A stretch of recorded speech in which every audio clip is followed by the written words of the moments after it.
ongoing gaps in the care of mantle cell lymphoma. There's a few big areas of study. So while the BTK inhibitors are very effective, there's still more patients are going to relapse from their disease. And so trying to prolong these remission durations and deepen the remission durations with single agent BTK therapy, there's a lot of interest going into trials with multi-agent, including multiple oral agents. So adding the oral BCL2 inhibitor, venetoclax to ibrutinib, has shown some promising results.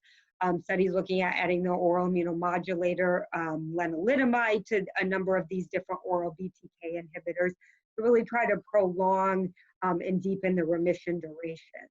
The other area of interest is in patients with bad prognostic disease, so patients with blastoid histology, with TP53 mutations that do poorly in general, even with ibrutinib therapy. They have either worse progression-free survival, or the TP53 mutated patients have worse overall responses even to therapy and lower progression-free survival.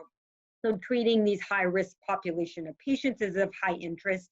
I think probably the most exciting ongoing thing in mantle cell right now is results of the recent ZUMA-2 study, which was the anti-CD19 chimeric antigen receptor T-cell therapy in relapsed refractory mantle cell lymphoma patients.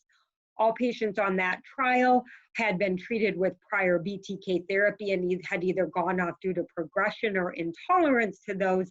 And this showed very high response rates. Almost everybody on the trial responded to therapy, a 97% overall response rate, with 67% of patients achieving complete remission. So there is toxicity associated with this, similar to what there is in large cell and follicular, with neurotoxicity and cytokine release, but very, very promising results, unprecedented results in a population of patients with very poor progression-free survival and overall survival. And so I think that one of the most exciting things will be looking forward to that approval, and then CAR T cells that can be even better with less toxicity.